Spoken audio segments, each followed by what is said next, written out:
Ayun, marami sa inyo. And sure naman ako marami nang nakakalam na kung ano yung nangyari sa amin ni Jamie. Gusto ko na lang sana idaan sa type na lang din o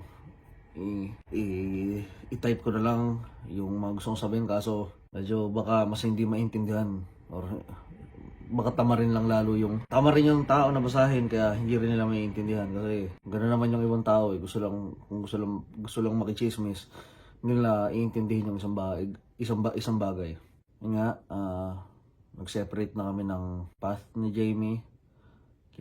Napunta na siya sa kung anong gusto niyang gawin at ayun, sa totoosin lang, hindi naman na ako dapat hindi naman na talaga dapat. Hindi na talaga ako dapat hindi ko na dapat gagawin sana tong ganito. Or i-depensa yung sarili ko. Hindi ko na sana didepensa yung sarili ko sa mga mga accusations, mga ganito, mga ganyan. Gusto ko na lang sana lunukin lahat, kainin lahat ng mga kung ano naman yung sinasabi o dagdag, yung mga bawas. Basta alam ko naman yung totoo at alam ko naman yung nangyari at alam naman ng mga nasa paligid namin kung ano yung totoo. Ay, kaso, ganun na naman yung sitwasyon. Marami na naman gumagawa ng mga fake news. Ginawa na naman ako ng issue na nagloko na naman ako kaya kami naghiwalay. Or scripted daw tong sitwasyon namin. Scripted daw yung paghihiwalay namin. Sana nga scripted. Ha? Kung ako tatanungin nyo, sana scripted tong nangyari. Maraming mga bobong influencers dyan, mga content creators din na jump in. Sabihin na naman nila, syempre, public yan. Pinablik nyo. Gets ko naman pero yung ginagawa nyo, gets ko naman kung gusto nyo mag-react, kung gusto nyo magbigay ng opinion nyo, kaso yung ginagawa nyo, nagpapalaganap kayo ng hindi naman katotohanan. Okay lang sana kung magbibigay kayo ng opinion sa ganong sitwasyon talaga.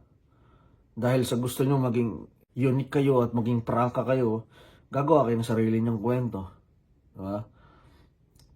Pero, wala man akong pakialam doon kasi expected ko naman yan. Expected ko na yung mga kanyang sasabihin. Gusto ko lang sabihin sa inyo, totoo yung nangyari. Totoo po yung nangyari sa amin ni Jamie. Totoo po yung hiwalayan namin. At hindi ko na... Kaya nga ako, habang nakikita ko yung mga nangyayari sa social media, yung mga akusa ng mga tao, mga kesyo ganito, kesyo ganyan, hindi yung totoo. Ginagamit lang yan para umingay sila. Kasi laos na sila. Kasi ganito, kasi ganyan. Sa akin okay kung scripted yun. Mas gugustuhin ko kung scripted na lang. Sana ganun na lang pala ginawa namin ni Jamie. Sana pinagplanuhan talaga namin na ngayong petsa maghihiwalay tayo. Ganito gawin natin. Sana ganun na lang. Sana totoong wala kaming problema. Diba? Sana nga ganun kami bilang content creator. Wala kaming problema sa totoong buhay. Sana ganun talaga. Kasi kung gusto lang namin pumutok ulit, kung gusto lang namin ulit sumakay sa flow ng mga views ng ganito ganyan, sana pinagpatuloy ko na lang o pinagpatuloy na lang namin yung kung ano yung mga content na ginagawa namin. Sana ganun na lang ginawa namin. Diba? Sana hindi na lang kami tumigil sa kung ganun gusto. Wala maganda naman yung views ng mga ganun ganito ganyan, mga ganitong shit. Sana ginawa ko na, sana pinagpatuloy na lang namin yun kung yung palihabol namin. Pero hindi.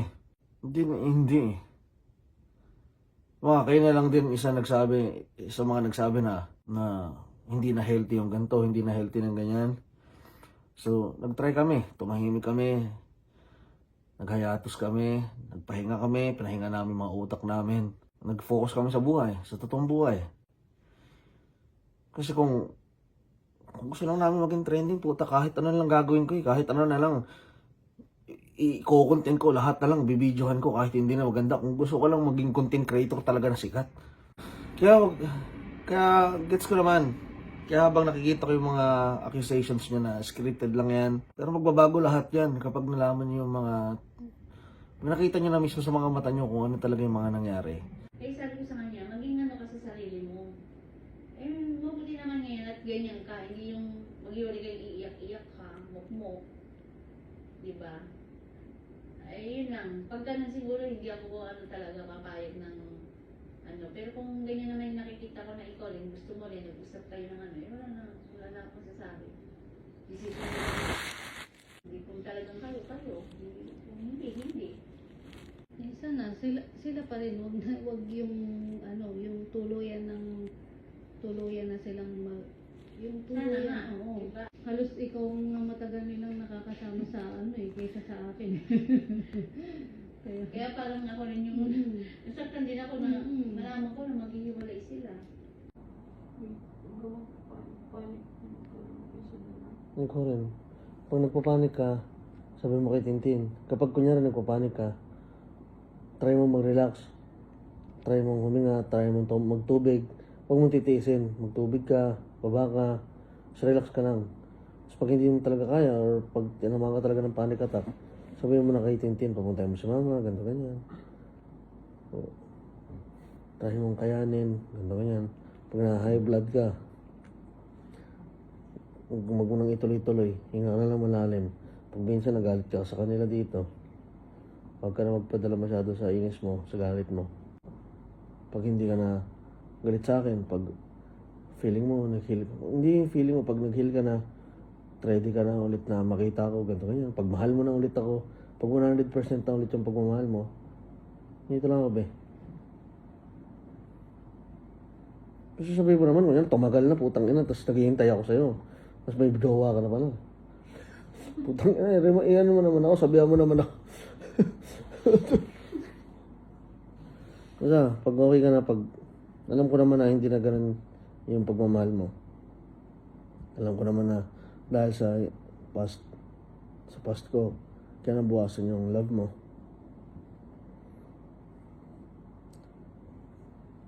So, pag ready ka na ulit. Huwag ka umiyak, bukla ka.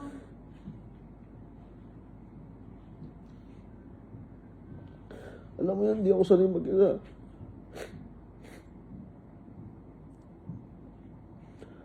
Takot ako mag-isa. Kasi magulo yung utak ko.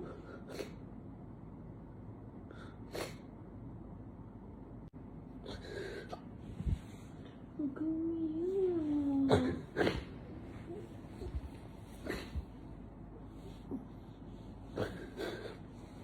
Sila doon, sila.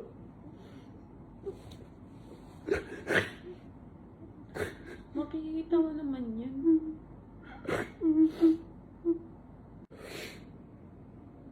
Sana maging okay tayo, be. Gagalingan mo, ha? Gagalingan mo, ha? Pag tayo na ulit, pag okay na lahat, wala nang ganito. Ha? Paalam mo ako kila sa mga lola niya, sa mga tita niya. Hindi ko man nasabi sa kanila lahat kasi hindi na rin kaya ng puso ko yung nangyari. Sunod-sunod yung bagyo na dumating sa amin ni Jamie ngayong taon. Pagpasok pa lang ng taon, andun kami sa bagay na andun kami, yung focus namin na 2024 ayusin natin, ganito ganyan. Mas magiging focus tayo sa lahat ng bagay. Muli, sunod-sunod yung bagyo. Binagyan kami kagad. Ang daming nangyaring bagay sa amin. Ang daming hindi mga bagay na nangyari sa amin. More on personal life. More on sa personal namin buhay. Namatay yung stepfather ko. Namatay yung lolo ni Jamie. Namatay yung isa sa kaibigan ko. Problema sa ganito. Problema sa family ni Jamie. Problema sa family ko. Problema sa utak ko. Problema sa lahat. Hanggang sa nagpatong-patong na. Nagpatong-patong na lahat. Nagkasakit yung mga anak ko, yung mga alaga ko. Diba? Sobrang dami. At hindi ko na kailangan isa-isahin pa dahil alam naman ng nasa taas kung gaano ko pinupush yung sarili ko na kayanin lahat ng kahit hindi ko kumikibo. Kinakaya ko mag-isa. Nilulunok ko mag-isa lahat ng binabato sa akin, lahat ng sinasabi sa akin. Hindi ako nagpapaawa. Hindi ako nagpapaawa sa inyo. Hindi ako nangihingi ng kaawaan nyo o hindi ako nangihingi ng simpatya nyo dahil kinakaya ko naman mag-isa eh. Sinasabi ko lang sa inyo yung mga totoong nangyari talaga. Basta naman kami, bukas na libro na kami sa social media. So, ayun. Maraming bagay. Marami kaming bagay na nilalabanan sa personal na buhay namin. Lahat naman tayo. And about sa buhay, sa amin ni Jamie, hindi po ako nagloko ulit. Simula nung gumuho yung mundo namin, yung mundo ni Jamie, yung buhay ni Jamie, sa nagawa ko nun sa past ko. Lahat yun, unti-unti kong binabawi. Sinusubukan ko yung best ko. Inaayos ko yung sarili ko. Pinapatunayan ko sa kanya na hindi na ako yung tao na yun. At hindi ko na ulit gagawin yun. Araw-araw ko pa rin pinagsisihan yun. Araw-araw ko pa rin hinihingin kapatawaran sa kanya. At araw-araw ko pa rin sinasabi sa kanya na sorry sa nagawa ko. Pasensya na sa nagawa ko. Sana maging okay na tayo. Paulit-ulit. Araw-araw. Araw-araw pa rin ako nagsisisi sa nagawa ko. Sa past ko. Pinapatunayan ko sa kanya na ibang tao na ako. Nagbago na ako. Malayo na ako doon. Pero kaya huwag niyo naman sana sabihin na hinayaan ko lang si Jamie. Huwag niyo naman ako diktahan na pinabayaan ko lang. Nagdesisyon siya ng gano'n, pinabayaan ko lang. Nilalaban ko. Lumalaban ako. Kahit na invalid na lahat ng nararamdaman ko. Kahit valid yung nararamdaman ko. Pero dahil nga ganun yung past ko, ganun yung isasampal sa akin, tatanggalan ka ng karapatan na wala eh. Eto ka nung past mo eh, so wala kang karapatang masaktan ngayon. So, lulunukin ko. Pag nagagalit siya, kahit hindi ko naman kasalanan, kapag yung pinag-aawayan namin about sa kanya, problema niya o kasalanan niya, tapos, pag reasonable naman yung sinasabi ko, kapag gets niya naman, kapag wala na siyang butas o kung wala na siyang masasabing excuse, yung past sasampal niya. Naiintindihan ko naman eh. Naiintindihan ko naman lahat. Naiintindihan ko naman na pwedeng gamitin ang gamitin sa akin yung past ko. Naiintindihan ko naman na ganun ako, naging ganun ako, at kahit kailan niya gustong gamitin yun na panglaban sa akin, may freedom siyang gawin yun dahil nasaktan siya. Nasaktan ko siya. Tinanong ko si Jamie kung bakit gano'n na siya sa akin. Nagkaroon kami ng pag-uusap na tinanong ko siya kung bakit gano'n yung trato niya sa akin. Kung mahal niya pa ba ako. Kung importante pa rin ba ako. Sinabi niya harap-harap sa akin na hindi na kita gano'n kamahal. Hindi na kita... Yung pagmamahal ko sa'yo hindi na tulad ng dati. Hirap na akong mahalin ka tulad ng dati. Narinig ko yun, mas naintindihan ko. Mas naintindihan ko lahat na wala na akong karapatan umaray. Wala na akong karapatang uminda ng sakit. Kasi mas masakit yung naramdaman niya. Simula nun, nung sinabi niya sa akin yun, sa harap ko mismo, tinitiis ko na lang lahat. I-aray man ako sa kanya, kung may iinda man akong sakit sa personal na buhay ko, dalasan, sinasarili ko na lang. Mga problema ko sa utak ko, sa family, sa ganito, sa lahat ng bagay, sinasarili ko na lang. Kasi, ganun eh. Wala na eh. Naramdaman ko kasi na lahat ng mararamdaman ko, lahat ng mararamdaman mo, Anthony, hindi yan valid. Kasi ganun yung past mo. And sabi ko kay Jamie, so anong gusto mong mangyari? I mean, anong desisyon mo? Kung hindi mo na ako mahal, bakit magkasama pa tayo? Kung hindi mo na ako mahal, pinipilit mo na lang ba magstay sa akin dito? O nag-i-stay ka na lang para gumante? O nag-i-stay ka na lang para lang din saktan ako? Sabi ko sa kanya, kung gusto mo na lang gumante, be, o gusto mo na lang din iparamdam sa akin na hindi mo na ako mahal, ako na yung naging masama eh. Ako na yung taong naging masama. Please, huwag ka na maging masama. Huwag mong hayaan yung sarili mo maging masama. Sa storya natin, ako na yung masama. Ako na yung nagkasala. Huwag ka nang gumante. Huwag mo na akong gantihan. Unfair o sabihin natin kung gusto niyang i-release yung galit niya, pero hindi yun makakatulong sa pagiging tao niya eh. Pabalutin siya ng galit. At hindi ko alam kung hanggang kailan siya babalutin ng galit at kung hindi namin papakulan yung isa't isa. Okay nang ako'y nagkasalami. Huwag mo nang, kung galit ka sa akin, may freedom ka. Kung gusto mo ako'y walayan, okay. Naiintindihan ko. Kaya, yan. Kaya, kasi tuwing makikita niya daw ako, tuwing makikita niya ako, kahit nakatahimik lang ako, nagpa-flashback yung past na nangyari, masasaktan siya. Naiintindihan ko yun. And wala akong ibang hinihiling sa araw-araw na mapatawad niya ako. Totally mag-heal siya. Kahit ako may mga laban din ako sa buhay, pero alam kong makakayanan niya yan. Ako, mahirap. Nakapagod na rin ako. Bilang ako, sa lahat ng mga bullshit na nagawa ko lahat ng mga katangahan ko, sa lahat ng mga katangahan ko, yung mga desisyon ko nagagawa, naiinis din ako sa sarili ko, ba't ko ginawa to, ba't ganyan, ba't ganito, ba't... Wala eh, canon event ko talaga ata yun. Wala eh, hindi ko rin alam eh.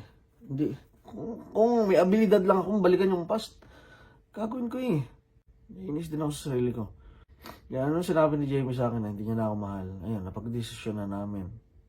Tagal na, years na yung tumatakbong ganito kami. Na may problema talaga kami. Pero kailangan lang talaga namin magtrabaho.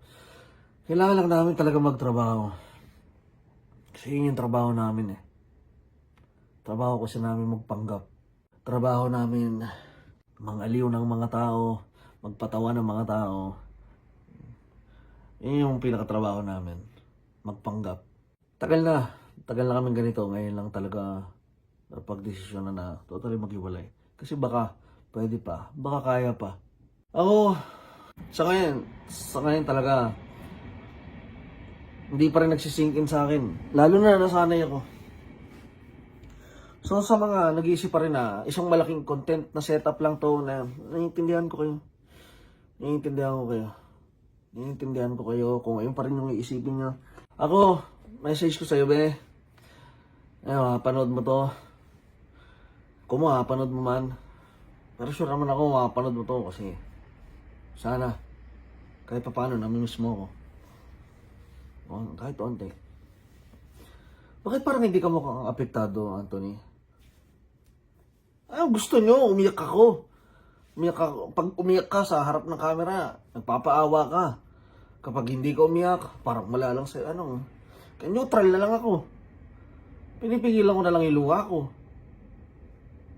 Diba? Kasi kahit anong gawin ko, isipin mo, sabihin ko yung mga bagay about sa amin, sa personal na buhay namin, tapos iiyak ko. Ano sabihin nyo na naman? Nagpapaawa ka lang. Si cheater, nagpapaawa. Si mga loloko, nagpapaawa. Nang mamanipula na naman. Hindi ba? Ano bang... Diba? Saan ako? Saan ko ilulugar yung sarili ko? Mahirap. Pero lahat ang gusto nyo sabihin nyo.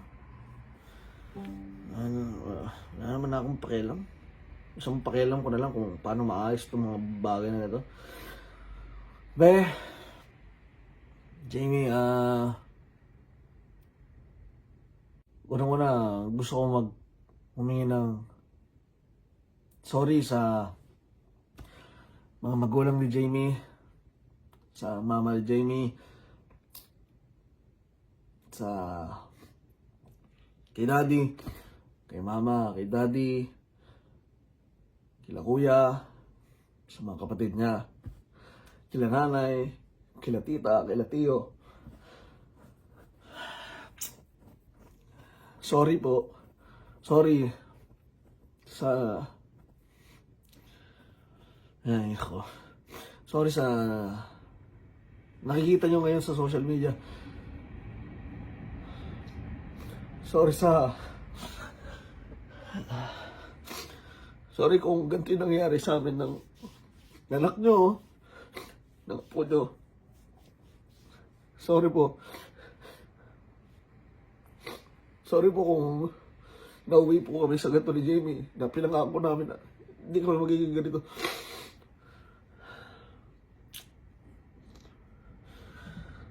Sorry po. kung yung iba po sa inyo,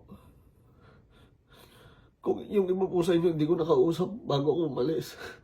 Kasi si Jamie na rin po rin naman nagsabi na huwag na muna. Na kay nanay, sa lola ni Jamie, nay, sorry po, alam ko, hindi ko po kasi nasabi sa inyo kasi kakamatay lang ni tatay. Hindi ko rin po alam kung paano kayo ma-manage o paano ko sasalain yung nararamdaman ko. Kaya hindi ko po kagad nasabi sa inyo. Kaya nabibigla kayo. Ngayon nyo po nababasa lahat. Ayun Jamie alam mo yan, mahal kita. Sobrang mahal kita. And naiintindihan ko kung bakit naging ganito tayo. Alam ko kung gusto mong i-heal yung sarili mo, and gusto mo rin mag-heal ako sa mga trauma ko, sa mga laban natin sa utak natin. Alam kong gusto mong ipahinga natin tong buhay natin dahil masyado tayo nabigla sa lahat ng bagay. Naiintindihan ko. And ikaw, dito lang ako, be. Maghihintay ako sa'yo. Bumalik ka. Kapag mahal mo na ako ulit, kapag alam mo na ulit akong mahalin, tatanggapin, nandito lang ako. Maghihintay ako sa'yo. Ayoko na masyadong habaan pa. Pero wala. Gusto ko lang sabihin din sa inyo na wala na akong kailangan ipalit.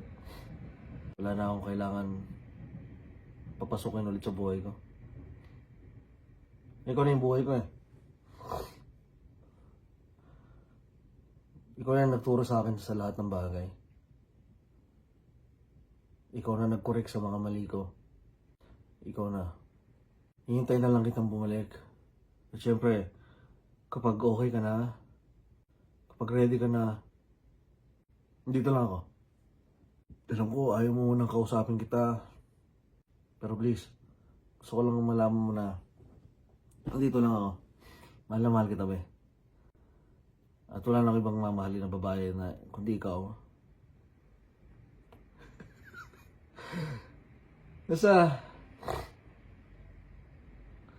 hindi naman kasi kami naghiwalay ni Jamie nang galit kami sa isa't isa. Kaya pero masakit sa amin siyempre dahil si Jamie kasama niya yung family niya ngayon. Kasama niya yung family niya, mga anak ko, mga anak namin, si Doja, si Posty, si Cardi, si Boa, si Luchi, si Zen. Ayun, yung mga anak namin, 4 na aso, 3 pusa. And yun yung isa sa pinakamasakit sa akin ngayon. Kasi gumigising ako nang wala sila, hindi ko sila kasama. Mag-isa lang ako dito sa Japan.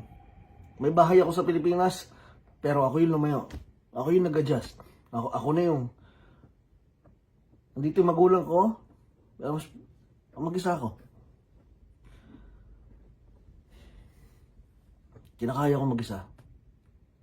Kaya sana makita nyo rin na may laban din ako na sinusubukan ko rin ipanalo. Sana huwag kayong maging one-sided lang. And dalawang tao to na sinusubukan mag-grow. Titama yung mga bagay na mali sa relationship namin. And trabaho kasi namin to at nasimulan namin na nasa social media kami. Kaya lahat ng bagay, hindi naman kami pwede maghiwalay tapos hindi na lang magsabi. Kung hindi nyo binibili yung gantong senaryo, kung hindi patok sa inyo o hindi, kung feeling nyo scripted to, mag-overthink ka na mag-overthink. Mag-overthink kung ano yung mga bagay-bagay, pero totoo lahat ang nangyayari na to. Kung scripted to, putang ina kung scripted to, putang ina sana nag-break kami. Sige, abangan nyo next week ha. Abangan next week, next month. Kung kung may nagbago na. Ha? Ay, isa rin pala, may tinatapos akong trabaho na sponsor. Casino siya. Tinatapos ko yung trabaho na yun. Kaya nga, ibang mga admin ko, mga kaibigan ko, yung tumatapos ng live na yun, kung nakikita nyo man iba yung taong nagla-live sa page ko kasi ayokong sabihin nyo na ayan, napopromote lang naman ako ng ganito, kaya may ganitong senaryo, kaya iba yung pinagla-live ko. Tinatapos ko lang yung trabaho na yan, yung mga pending kong trabaho, kasi sa Pinas pa lang yan, andyan yung trabaho na yan. Naghiwalay kami ni Jamie, umabot yan, na may trabaho ako. So, kailangan kong tapusin yun kasi bayad ako dun. Ha? Gets niya yan. Kaya pagkatapos ng trabaho ko, balik ako sa normal. Di na ako magpo-promote ng kung ano-ano. Kahit ano. Kung gusto niyo yung mga video ko hindi monetize. Kasi wala akong kakainin.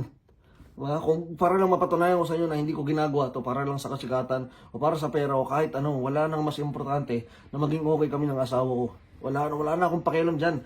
Wala na akong pakialam sa kung sino man yung sumisikat ngayon, kung sino man yung putok ngayon sa Facebook. Wala na akong pakialam. Wala na akong pakialam kung ipanalo ko yung kasikatan sa Facebook. Ang pakialam na lang ngayon, mapanalo yung buhay namin. Mapanalo yung buhay ko. Maging okay yung buhay namin. Hindi ko na pinapaikot yung buhay ko ngayon sa social media. Sa totoosin lang, kung makakagawa lang ako ng alternative na way, kung paano ako kikita ng pera, hindi na ako mag-Facebook. Totoo yan. Kaya ngayon, pipilitin ko yung sarili ko. Mag-aaral ako dito sa Japan. Yun yung mga plano ko. Kasi wala naman ako uuwihan sa Pinas eh. Andun siya pero hindi kami okay.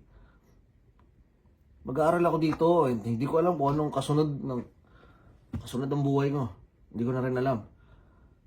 Pero pag dumating man ulit yung time na maging okay at makaahon ako ulit, tatandaan nyo, pitik na lang. Paminsan-minsan nyo na lang ako makikita. Babalik na lang ako ulit kapag okay na kami. Kapag umikot na ulit yung mundo at nagkahulugan kami sa isa't isa, ngayon na lang siguro yung mga time ulit na makikita nyo okay yung mga pinipost ko dito. Pero sa ngayon wala akong pakialam.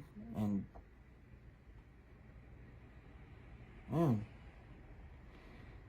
ayun lang naman.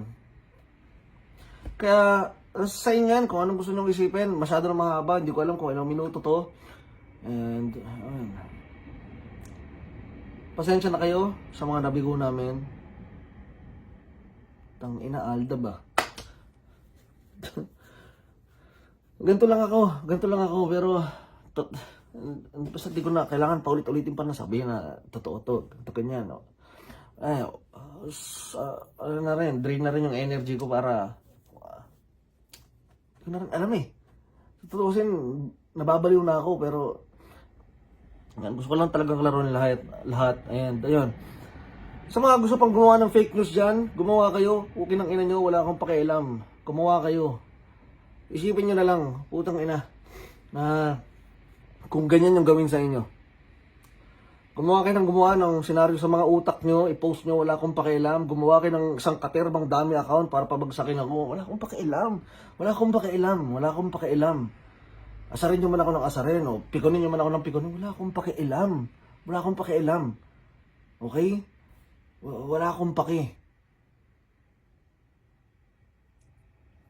Nagsasayang lang kayo ng enerhiya nyo. And sobrang laking bagay yun kasi nag-e-effort kayo para sa akin eh. Tirahin kung anong gusto nyo sabihin, wala akong pakialam. Basta, isure nyo na kayo, yung mga gumagawa ng shit dyan, ng mga issue dyan, ng mga fake, na mga dami na shit, na hindi naman, na patunayan nyo. O sana masaya yung buhay nyo. Masaya ako sa loob ng bahay, mapanatili yung napapakain yung mga magulang nyo, na nakakaambag na kayo sa pamilya nyo. Yun na lang, focusan nyo. Okay? Sa halip na gumawa kayo ng mga dami, manira kayo, sino man leader nyo sa GC nyo, o sa group nyo na nag-uutos na ito i-bash natin, ito ibagtripan natin, ito, bahala kayo, pukinang ina, bahala kayo. Maraming salamat. And ayun, naklaro ko na, hindi ko alam kung maniniwala ko kayo hindi na importante sa akin kung maniwala man kayo hindi, pero please tigilan yung magkalat ng news na fake news na kesyo ganito, kesyo ganyan, nakita ko sa ganito, nakita ko sa ganyan. May ginawa akong ganito, may nakitang ganyan. Walang ganun. Nasa loob na nga lang ako ng bahay. Wala na akong ibang ginagawa ko. Nasa loob lang ako ng bahay. Hindi ako lumalabas. Lumabas man ako, ayain ako magkape. Yun lang. Kayo mga sinasabi niyong, si Anthony, nakita ko ganito, may kasamang ganyan. Nakita ko si ganito, nag-check-in sa ganito. Nakita ko sa ganyan.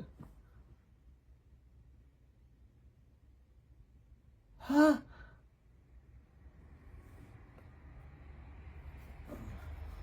Basta, maraming salamat and ba't pa ako nagpapasalamat? Be, nandito lang ako, Jamie. Maghihintay sa'yo. Kahit gano'ng makatagal yan. Gusto ko rin ipangako sa'yo na dumating man yung panahon na kung tayo, sure ko sa'yo na okay na ako. Physically and mentally, okay na ako. Huwag ka mag-alala, aalagaan ko yung health ko, aayusin ko yung health ko, ayusin ko yung sarili ko, yung mental health ko, ikaw rin, huwag ka na magpuyat, and huwag kong papabayaan yung sarili mo, kumain ka na marami, ay huwag ka na palang kumain na marami, okay? Ayun, alagaan mo yung sarili mo, huwag mong papabayaan yung sarili mo, and sa mga nakakasama ni Jamie dyan, kayo na po bahala kay Jamie, alagaan niyo po si Jamie. Ayun, mahal ko po kayo lahat. And ayun, putang ina, parang video call, no? Ayun. Ay, God bless all. God bless you all.